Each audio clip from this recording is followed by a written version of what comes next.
உலகநாயகன் என்று சொல்வதா, மக்கள் நீதி மைய தலைவர் என்று சொல்வதா, 16 வயது நிலை என்று சொல்வதா, எதை சொல்வது எதை விடுவது என்று தெரியவில்லை. 30-40 வருஷத்துக்கு முன்னாடி இந்த படத்தை பார்த்தேன். இப்பயும் இவர் இப்படி தான் இருக்கார், 16 வயது இருக்கிறார். அன்புடைய பெருமக்களே, இஞ்சி மஞ்சள் விளையும் நாடு, இருவாட்சி பொங்கும் நாடு, கோடைமழி பொழியும் நாடு, குளிர்ந்த தென்றல் வீசும் நாடு என்று சொல்லி இன்று தமிழகத்தை திங்கென்றி நாடெல்லாம் திங்கள் மும்மாறி பெய்து ஓங்கு பெருசென்னல் ஊடு கடலுள்ள பூங்குவடை போதில் பொறிவண்டு கண்படைப்ப தேங்காதியை புக்கிருந்து சீர்த்த முலை விரட்டி வாங்க குடந்தரைக்கும் வள்ளல் பெருந்த சொத்து தமிழகத்திற்கு நீங்காத செல்வத்தை தந்து கொண்டிருக்கிற அற்புத தலைவனுக்கு பிறந்த நாள் பெருவிழாவை இங்கே கொண்டாடி கொண்டிருக்கிறோம். இதில் எல்லாம் சிறப்பு எனக்கு என்னென்னா, எனக்கு எப்பொழுதுமே சேகர் பாபுவை பார்த்து தான் ஒரு மலைப்பு. எப்படித்தான் இவனால் இப்படியெல்லாம் ஒரு நிகழ்ச்சியை நடத்த முடியும் என்று எனக்கு தெரியாது. பணம் இருந்தால் பதவி இருந்தால் மட்டும் போதாது, மனம் இருக்க வேண்டும். அந்த மனத்தை பெற்றிருக்க வேண்டும். கோயிலில் குடியிருக்கும் தெய்வங்கள் எல்லாம் நம்மை காக்கும் என்று நம்பி நாம் இருந்தோம். அந்த கோயிலையே காக்க வந்தவர் நம்முடைய சேகர் பாபு அவர்கள்தான். ஆலய புரட்சி செய்து கொண்டிருக்கிற பிறகு ஆயிரக்கணக்கான கோயில்களில் ஆண்டவர்களின் நிம்மதியாக அருள் பாலிக்கிறார்கள் என்றால் அதற்கு யார் காரணம்? சேகர் பாபு என்கிற சிறு தொண்டர் தான் காரணம். சேகர் பாபு இன்னும் தொண்டரடி புடியவார் தான் காரணம். 5000 கோயிலுக்கு கும்பாபிஷேகம் பண்ணியிருக்கான். பார்த்தா பாவி, உலகத்தில் யாருப்பா? கோயிலை காக்கிறோம், இந்து மதத்தை காக்கிறோம் என்று இந்தியாவிலே வளம் வந்து கொண்டிருக்கிறவர்கள் யாருமே ஒரு கோயிலுக்கு 2 கோயிலுக்கு 10 கோயில், ஒரு ராமர் கோயில் கட்டி ஊர்வராக சொல்லின்னு இருக்கிறான். எங்கால 5000 கோயிலுக்கு கும்பாபிஷேகம் பண்ணி இந்து மதத்தை வளமாக வைத்துக் கொண்டிருக்கிறார்கள். ஆகவே சேகர் பாபுவை மனதார நெஞ்சார உங்கள் சார்பாக வாழ்த்துவதிலே மகிழ்ச்சி அடைகிறேன். உமிழ்நீரும் தமிழ் நீராய் சுரக்கும் வேர்களுக்கு தாய்ப்பால் ஊட்டிய பாட்டுடை தலைவர் தளபதிக்கு பிறந்த நாள் பெருவிழா. மயங்க வைக்கிற மந்திர தமிழால் ஆன்மாவை அந்திவானத்தில் ஆட வைக்கிற அழகு தமிழ் தலைவர் தளபதிக்கு பிறந்த நாள் பெருவிழா. மந்திர சொல்லுக்கும் மகுடி வார்த்தைக்கும் சுந்தர தமிழுக்கும் சொந்தக்காரர் தளபதிக்கு பிறந்த நாள் பெருவிழா. சந்தன கிண்ணத்தில் வெண்ணிற பாலுக்கு சர்க்கரை போட்டு தருகிற தலைவருக்கு பிறந்த நாள். தொட்டாலும் கைமணக்கும், சொன்னாலும் வாய்மணக்கும், நட்டாலும் கைவரை நடக்கின்ற தலைவருக்கு பிறந்த நாள். ஸ்ரீரங்கமாடி திருப்பார் கடலாடி மாமாங்கமாடி மாசி கடலாடி தவமாய் தவமிருந்து பெற்றெடுத்த தளபதிக்கு பிறந்த நாள் பெருவிழா. காசா படியளந்தா கையிரண்டு நோகமுன்னு, காசா படியளந்தா கையிரண்டு நோகமுன்னு, நெல்லா படியளந்தா நெடுநேரம் ஆகும்னு, நெல்லா படியளந்தா நெடுநேரம் ஆகும்னு சோரா படியலுக்கு சோழ நாட்டு தங்கம் தளபதிக்கு பிறந்த நாள் பெருவிழா.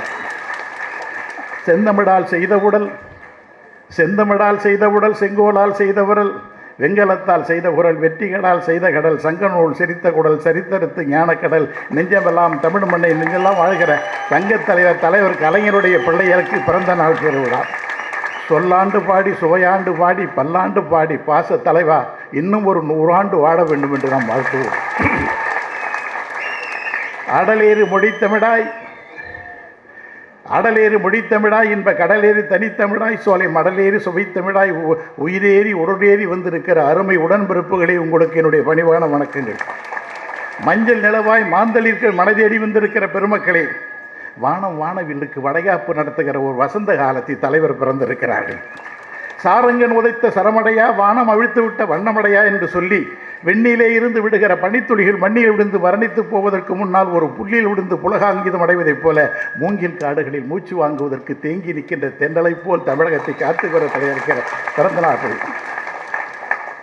தளபதியை பற்றி பேசினால் எனக்கு தாய்மொழியே தடுமாறி விடுகிறது. கற்பூர வாசனையும் கமலப்பூ வாசனையும் அற்புதமாய் மணக்கின்ற அருந்தமிழால் அந்த தலைவனை வாழ்த்த வேண்டும். சந்தன காடுகளில் சறுக்கி விடுகிற சாரல் முனைப்போர் திறந்துக்கும் பெருமக்களே, அடலேறி மொழித்தமிழாய், இன்ப கடலேறி தனித்தமிழாய், சோலை மடலேறி சுவைத்தமிழாய், உடலேறி உயிரேறி என்ற தலைவனை வாழ்த்துவோம் இங்கிருந்து என்று சொல்லி செய்திருக்கிற சாதனைகளை எதை தொடுப்பது எதை விடுவது என்று எனக்கு தெரியவில்லை. நீ செய்த சாதனைகள், தளபதி அவர் செய்திருக்கிற சாதனைகளை பார்த்தால் மின்மினி பூச்சிகளை மெல்ல பிடித்து வந்து கன்னத்தில் ஒட்ட வைத்து கைத்தட்ட வேண்டும் போல் இருக்கிறது. தலையெல்லாம் பூ பூத்து தள்ளாடும் மரமேறி, தலையெல்லாம் பூ பூத்து தள்ளாடும் மரமேறி இலையெல்லாம் முன்பேரை எழுதி வைத்திட வேண்டும் போல் தோல்கிறது. பாதுகை இல்லா பாதங்களோடு பச்சை புள்ளில் நடந்து பௌர்ணமி நிலவை பறித்து வந்து உன் 10 விரலுக்கு மோதிரமாக போட வேண்டும் போல் இருக்குது தலைவா. என்ன பட, ஒவ்வொரு நாளைக்கும் ஒரு சாதனை. இந்த தளபதி பெண்கள் படை அமைச்சிருக்கிறார். காற்றை கிழிக்கும் படை, இது கனலால் கொதிக்கும் படலை, கடலை மிஞ்சும் படை என்று சொல்லி ஒரு பெரிய படையை உருவாக்கி தாழம்பூ வேட்டி கட்டி தமிழ் போல் சிரிக்கின்ற தளபதிக்கு பிறந்த நாள். சொன்னாலும் வாய்மணக்கும், தொட்டாலும் கைமணக்கும், நட்டாலும் தமிழ் போய் நடக்கிறேன் என்று சொல்லி பூமணக்க பால் மணக்க புது பொங்கல் நெய் மணக்க வாயார மனதார தளபதி இன்னும் ஒரு 100 ஆண்டு வாட வேண்டும் சொல்லி பண்ணுறங்கும் நாவடகா பணியுறங்கும் பூவடகா சேர சோழ பாண்டியர் சேர்த்து வைத்து மூவடம் அல்லவா தும்பைப்பு உடையடகு துவளாத நடையடகு தம்பியரின் படையடகு கொண்ட தளபதிக்கு பிறக்கிறார் பெருவிழா. பூமியின் கூரையில் புகழ்கூடி நாட்டி, பூமியின் கூரையில் புகழ்கூடி நாட்டி பூமத்தி ரேகையில் தமிழ் கோலம் தீட்டியிருக்க தங்க தலைவருக்கு பிறந்த நாள் பெருவிழாவை இங்கே கொண்டாடி கொண்டிருக்கிறோம். ஸ்ரீவில்லிபுத்தூரில் ஆண்டாள் பிறந்தாள். ஆண்டாள் பிறந்த ஸ்ரீவில்லிபுத்தூரில் கோதை பிறந்த ஊர் கோவிந்தன் வாழுமூர், சோதியாய் மணிமாடம் தோன்றுமூர், நீதியாய் நல்ல பக்தர்கள் வாழுமூர், நான்மறைகள் ஓதுமூர், வில்லிபுத்தூர் வேதக்குனூர், பாதங்கள் தீர்க்கும் பரம நடிகாட்டும் வேதம் அனைத்திற்கும் வித்தாகும் கோதை தமிழ் ஐயென்றும் ஐந்தும் அறியாத மானிடரே இந்த வையம் சுமப்பது தான் வம்பு திருவாடி போரத்தில் ஜெகத்துதித்தாள் வாழியே திருப்பாவை 30 செப்பினாள் வாழியே 143 உரைத்தாள் வாழியே உயரரங்க கண்ணி ஒந்தளித்தாள் வாழியே மறுவாடும் திருவள்ளி வளநாடு வாழி என்று சொல்லிக்கினே போகலாம். எதுக்கு சொல்ல வந்தேன்? ஆண்டாள் திரும்பி இப்போ திசைகளை எல்லாம் பார்க்குறாளாம். எல்லா இடங்களிலேயும் கண்ணனே தெரிகிறானாம். தமிழ்நாட்டிலே எங்கு திரும்பி பார்த்தாலும் நமக்கு தளபதி அல்லவா என்று கொண்டு கொண்டிருக்கிறார்கள். அந்த உலக தலைவரை பற்றி சொல்லிக்கொண்டே பெறும். கொடியெரும்பா எதை சொல்லுவது? கொடியெரும்பி கோமளமே கொம்புத்தேனே அழகு மலர் அறிவு மலர் அன்பு மலர் தமிழ் பண்பு மலர் எடுத்து வண்ண மலரெல்லாம் வாடிவிட வேண்டும் என்பதனால் என்ன மலர் எடுத்து அந்த தலைவனை இங்கிருந்து வாழ்த்துவோம் என்பதை சொல்லி, அன்பு சொந்தங்களே, சேர சோழ பாண்டியர் வம்சத்தில் வந்த திராவிட தேசத்து தலைவனை வாழ்த்துவதற்கு இங்கே வந்திருக்கிற பெருமக்களே, அன்பு சொந்தங்களே, வரலாற்று தங்கங்களே, சிகரங்களை செதுக்குகிற சிங்கங்களே, காற்றோடு கை கொடுக்கும் கடல் நெருப்புகளே, மின்னலை விழுங்கி மின்சாரத்தை கொப்படிக்கும் தளபதியினுடைய இதய துடிப்புகளே, உங்கள் அனைவருக்கும் என்னுடைய பணிவான வணக்கங்களை தெரிவித்துக் கொள்கிறேன். கோடி நிலவுகள் கொட்டித் தருகிற குளிர்ச்சியை கடந்த 5 ஆண்டுகளில் தமிழகத்தை தந்திருக்கிற தங்கத்தூர் தலைவனுக்கு பிறந்தநாள் பெருவிழா. ராமனுக்கு கூட 4 உடன்பிறப்புகள், பாண்டவருக்கு 5 உடன்பிறப்பவர்கள், கௌரவர்களுக்கு 101 உடன்பிறப்புகள். உலகத்தில் தளபதிக்கு மட்டும்தான் 2 கோடி உடன்பிறப்பை கொண்டிருக்கிற ஒரே தலைவர் நம்முடைய தளபதி அவர்கள் தான். தளபதியினுடைய வரலாற்றை ஒவ்வொன்றையும் சொல்லிக்கொண்டே போகலாம். நாளெல்லாம் சொல்லிக் கொண்டார். ஒவ்வொரு நாளைக்கும் ஒரு அவதாரம் எடுக்கிறார். ஒவ்வொரு நாளைக்கும் ஒரு திட்டத்தை தந்து கொண்டிருக்கிறார்கள். பரம்பொருள் எடுத்தது 10 அவதாரம். மச்சமென்றும் குருவன் என்றும் வராகன் என்றும் ராமன் என்றும் வாமன் என்றும் பௌத்தன் 10 அவதாரம் எடுத்தார் பரம்பொருள் பரந்தாமன். தளபதி ஒவ்வொரு நாளும் ஒரு அவதாரம் எடுத்துக் கொண்டிருக்கிறார். உலகத்தில் 8வது தேசியம் நம்முடைய தங்க தலைவர் தளபதி. அவருக்கு இந்த பிறந்தநாள் பெருவிழாவை கொண்டாட வேண்டியது மகிழ்ச்சி. பெருமக்களே, இங்கே உங்களை போல் நம்முடைய கமலஹாசனருடைய பேச்சை நானும் கேட்டேன். அவருடைய ரசிகர். அந்த காலத்தில் சின்ன வயசில் நான் தான் சொன்னேனே, இந்த 16 வயசில் படம் பார்த்து கெட்டு போனதில் நானும் ஒருத்தன் தான். அப்படிப்பட்ட அளவு. பெருமக்களே, ஒரே ஒரு செய்தி சொல்லி நிறைவு செய்கிறேன். நம்முடைய தங்க தலைவர் யாப்பிலா பாடலேனும் யார்தரும் கவிதை ஏனும் மாப்பலா போல் மடியில் வாங்கி காப்பலா தமிழர் நெஞ்சில் காலமெல்லாம் வீட்டு இருக்கும் மூப்பிலா தமிழ் முத்தமிழ் அறிஞர். அந்த தங்க தலைவர் வீட்டுக்கு சத்திய சாய்பாபா வர்றார். சாய்பாபானா யாருன்னா உங்களுக்கு எல்லாருக்கும் தெரியும். போய் வருவார். 100 இறந்துட்டார். 100 வயசு. உலகத்தில் இருக்கிற பிரதமர் ஆனாலும் சரி, ஜனாதிபதி ஆனாலும் சரி, அவரை பார்க்கணும்னா 2 மாதம் 3 மாதம் காத்திருக்கணும். கிட்டத்தட்ட 10 கோடி தொண்டர்களை உலகம் முழுது கொண்டிருக்கிற ஒரு பெரிய மகான் சத்திய சாய்பாபா. அவர் நம்ம தலைவர் வீட்டுக்கு வந்தார். யார்? கலைஞர் வீட்டுக்கு வந்தார். எல்லாருக்கும் எங்களுக்கெல்லாம் கைகள்லாம் நடுங்கி போச்சு. அவர் பாதம் பட்டால் போதும், அவர் விபூதி கொடுத்தா போதும் அப்படிலாம் பார்த்தேன். அவர் நம்ம தலைவர் வீட்டுக்கு வந்துட்டார். நாங்களாம் பார்த்த உடனே மிரண்டு போய் தலைவர்கிட்ட சொன்னேன், என்னென்னா இதுக்கு இப்படி ஒரு அதிசயத்தை நடந்திருக்கீங்களே அப்படின்னு சொல்லிட்டு ஒரு மகிழ்ச்சி. அவர் வந்தார், போயிட்டார். அப்புறம் நான் தலைவர்கிட்ட உட்காந்து பேசியிருந்தேன். வழக்கமாக இந்த மாலை நேரத்தில் பேசுவோம். ஏன்னா ஒரே ஒரு சந்தேகம்னா என்ன சொல்லி அண்ணா, உங்கள் வாழ்க்கையில் சந்திக்க நினைத்து சந்திக்காமல் போன யாராவது ஒருத்தன் உண்டா அப்படின்னு கேட்டேன். நான் எதை மனசில் வச்சுன்னு சொல்கிறேன், சாய்பாபாவை மனசில் வச்சுன்னு நான் சொல்கிறேன். உங்கள் வாழ்க்கையில் சந்திக்க நினைத்து சந்திக்காமல் போன யாராவது உண்டா? 5 தடவை முதலமைச்சராக இருந்திருக்கிறீங்க, 10 தடவை பிரதமரை உருவாக்கி இருக்கிறீங்க, 12 தடவை ஜனாதிபதி உருவாக்கி இருக்கிறீங்க. இப்படி இருந்தாலும் உங்களுக்கு ஏதாவது ஒரு மனசுக்குள்ள யாரையாவது இது மாதிரி இவரை சந்தித்து இருக்கலாமே அப்படின்னு உங்களுக்கு ஏதாவது இருக்குது? நாமாயா ஒரே ஒருத்தர் தான் ஏன் அப்படின்னாரு. அவர் யாரை சொல்ல போகிறார்? என்ன சாய்பாபா வந்துட்டா போனார், அதுதான் கடவுளாக நினைக்கணும், அவரை சொல்கிறாரோ என்னன்னு தெரியல, எதை சொல்கிறாருன்னு தெரியல. யாரண்ணா சொல்கிறீங்க? ஒருத்தவர் தான் ஏன்னாரு. கடைசி வரலையும் கடவுள் கடவுள் என்ற இன்னும் நான் அவரை பார்க்கவே முடியாத போச்சு, அதுதான் ஏன் எனக்கு அப்படின்னாரு. அது எப்படிப்பட்ட பாருங்கள். அப்புறம் நான் சொன்னேன், சரி நம்பர் 1 விட்டுருங்க, நம்பர் 2 நம்பர் 3 வாங்கலாம் அப்படின்னேன். நம்பர் 2 யார்? நெல்சன் மண்டேலா அப்படின்னார். நம்பர் 3 யார் ஏன்னு கேட்டேன். அன்னை தெரேசான்னு சொன்னார். எனக்குலாம் ரொம்ப மகிழ்ச்சி. அன்னை தெரேசான்னு சொன்ன உடனே அவங்கள பற்றி, தெரேசாவை பற்றி அப்படி புட்டு புட்டு வைக்கிறார். அவரை மாதிரி உலகத்தில், அந்த அம்மா மாதிரி ஒரு சமூக சேவைக்கு உலகத்தில் யாருமே கிடையாது. அது பூமியின் தேவதை. அவர் வாசகத்திலே சொல்கிறேன், மாதர்குல மாணிக்கம், அன்புக்கும் மறுபெயர் உண்டு என்றால் அது அன்னை மதர் தெரேசா தான். கருணை கடல், கைவிடப்பட்டோரின் கலங்கரை விளக்கம், அன்பை தருவதில் அட்சய பாத்திரம். அன்னை தெரேசா அன்பை தருவதில் அட்சய பாத்திரம். ஒரு தொழுநோயாளியை தொட்டு தூக்குகிற துணிவும், மனநோயாளியை மார்போடும் அணைத்துக் கொள்ளுகிற மாண்பு உடைய பெருந்தகை. ஒரு தொடுநோய்க்காரன் துப்புகிற எச்சிலே தொண்டு இருக்குமே, ஆனால் அதை எடுத்து உண்ண தயாராக இருக்கிறேன் என்று சொன்ன வழியா அந்த அம்மா. அது மாதிரி உலகத்தில் ஒரு பார்க்க முடியாதியா, அவங்களும் என்னால் பார்க்க முடியல அப்படின்னு சொன்னார். அதுக்கு பிறகு அப்படி விட்டால், அதுக்கு பிறகு ஒரு தலைவர் மறந்துட்டார். அதுக்கு பிறகு ஒவ்வொரு முறையும் நான் வந்து கல்கத்தாவுக்கு போவேன். கல்கத்தா போய், ஏன்னா தலைவருடைய மனசில் நிறைந்தது இந்த அம்மா. அங்கே திருச்சபை இருக்குது, அன்னையினுடைய சிசுபவன் ஒன்று இருக்குது. அங்கே எங்கள் மாமியார் வீடு அங்கே தான் நினச்சிங்களேன். அங்கே போய் நான் போய் பார்க்க போனேன். போய் பார்த்துட்டு ஒவ்வொரு நாளும் தலைவர் பிறந்த நாள் அப்போது நான் போய் அங்கே போய் பார்ப்பேன். பார்த்துட்டு அந்த குழந்தைகளுக்கு, அனாதை குழந்தைகள் எல்லாம் நிறைய பண்ணுவாங்க. அங்கே சேவையெல்லாம் அங்கே சேரிகளுக்கு சென்று அங்கே சரி இதெல்லாம் பார்த்தீங்கன்னா அவங்க செய்கிற தொண்டுகள்லாம் கொஞ்சம் தொழில்நுட்பம் நம்மளாம் ஒரு 100 மைல் கிடையாது தான் பார்ப்போம். அது மாதிரி தொட்டு தூக்குகிற ஒரு படிவு தொண்டு உலகத்தில் எங்கேயுமே கிடையாது. அங்கே போய் பார்த்தோம். தலைவர் பிறந்த நாளுக்கு ஒவ்வொரு தடவையும் போவேன். இந்த தடவை தளபதி பிறந்த நாள் ஆச்சே, ஒரு வாரத்துக்கு முன்னாடி நான் கல்கத்தாவுக்கு போய் அவங்கள பார்க்கணும் அப்படின்னு சொல்லிட்டு நான் போய் பார்த்தேன். அங்கே சிஸ்டர் இருந்தாங்க, எல்லோரும் போய் பார்த்தேன். பார்த்த உடனே எங்கேருந்து வந்தீங்கன்னு கேட்டாங்க. இது மாதிரி நான் சென்னையிலேருந்து வந்திருக்கிறேன், நாடாளுமன்ற உறுப்பினராக இருக்கிறேன். ஒவ்வொரு ஆண்டும் தலைவர் கலைஞருடைய பிறந்த நாளைக்கு இங்கே வருவேன். இந்த ஆண்டு எங்களுடைய தங்க தலைவர் தளபதி 5 ஆண்டுகள் நிறைவு செய்திருக்கிறார்கள் ஆட்சி, அவருக்கு ஒரு வாழ்த்து வேண்டும், அவருடைய பிறந்த நாளுக்காக வந்திருக்கிறேன் அப்படின்னு சொன்னாங்க. உடனே அவங்க மகிழ்ச்சியாக கட்டி அவங்க உடனே வாங்க உட்காருங்க அப்படின்னு சொல்லி என்னை உட்கார வச்சு, அதுவேளை நான் உட்கார வைக்க சொல்கிறேன். உட்கார வச்சாங்க. அவங்க கேட்டாங்க, அவங்க சொன்னாங்க, உங்கள் முதலமைச்சரை எனக்கு அதிகம் பிடிக்கும்னாங்க அந்த அம்மா. நான் சொன்னேன், ஆமாம்மா, மகளிருக்கு 1000 ரூபா கொடுக்குறாரு மாதம், அதை சொல்கிறீங்களா? என்ன இல்லை அப்படின்னாங்க. இலவசமான பஸ் பாஸ் கொடுக்குறார அதுவான்னு கேட்டேன். இல்லைன்னு சொன்னாங்க. மகளிர் எல்லாம் வந்து ஹையர் எஜுகேஷன் போனால் அதுக்கு 1000 ரூபா கொடுக்குறாரு அதுவான்னு கேட்டேன். இல்லை. நம்ம சாதனைகள் பூரா சொல்லின்னு வந்தேன். அந்த அம்மா சொன்னாங்க, எனக்கு 4 சாதனைகள் தான் பிடிக்கும்னாங்க.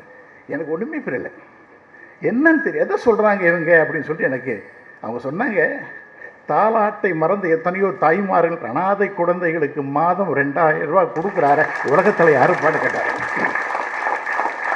அந்த பச்சை இளம் குழந்தைகள் உதயசூரியனுக்கு வாக்களிக்க போகிறதா? அந்த பச்சை இளம் குழந்தைகள் உதயசூரியனுக்கு வாக்களிக்க போகிறதா? திராவிட முன்னேற்ற கழகத்தில் உறுப்பினராக போகிறதா? இந்த தங்க தலைவர் தளபதி அவர்களை அடுத்த தலைமுறையை சிந்தித்து பார்க்கிறார்கள். அந்த தாயும் இல்லை தந்தையும் இல்லை, அந்த குழந்தை அனாதையாக இருக்கிறது என்று சொல்லி அந்த குழந்தைக்கு 2000 ரூபாய் கொடுக்கிறார் உங்கள் முதலமைச்சர். எங்கள் அன்னை தெரேசா எதை நினைத்தார்களோ அதை எங்கள் முதலமைச்சர் செய்து கொண்டிருக்காருன்னு சொன்னார்.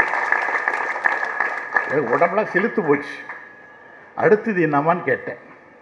சொன்னாங்க, பச்சை இளம் குழந்தைகள் பால் நுணைந்தூட்டும் தாயினும் சால பரிந்தனின் பாவியனுடைய ஊனினை உருக்கி உள்ளொளி பெருக்கி உடப்பில ஆனந்தத்தை தருகிறார்கள் சொல்வார்களே, அந்த பச்சை இளம் குழந்தைகளுக்கு காலை சிற்றுண்டி தருகிறார்களே, அதை விட உலகத்தில் வைத்த தர்மம் எதுவுமே இல்லை.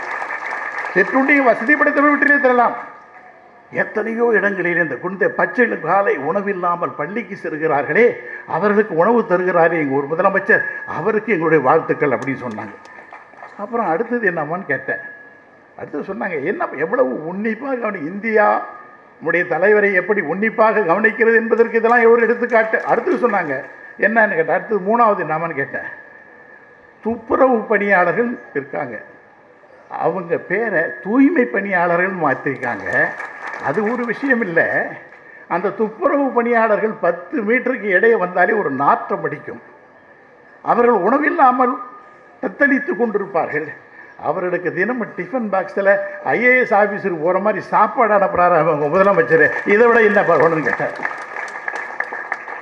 அடுத்தது என்னங்க எப்படி யோசிக்கிறீங்களே அப்படின்னு சொல்லி அடுத்தது என்னன்னு கேட்டேன்.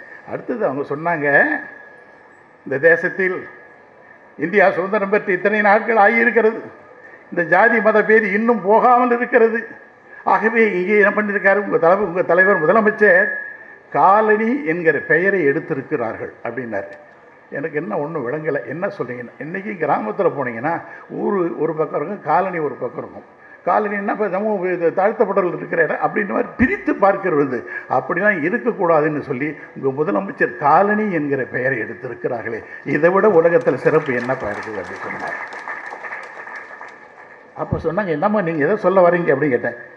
அன்னை தெரேசா அவர்கள் எதை நினைத்தார்களோ, எதை செய்ய வேண்டும் என்று நினைத்தார்களோ, சர்வத்தையும் படைத்த எங்கள் ஆண்டவரே, இரட்சகரே, தேவகுமாரனே, பாவத்தில் மீட்பவர், பரிசுத்தமானவரே, உங்களுடைய முதலமைச்சர் தளபதிக்கு என்னுடைய வாழ்த்துக்களை சொல்லுங்கள் என்று சொல்லி நினைத்தார்கள்.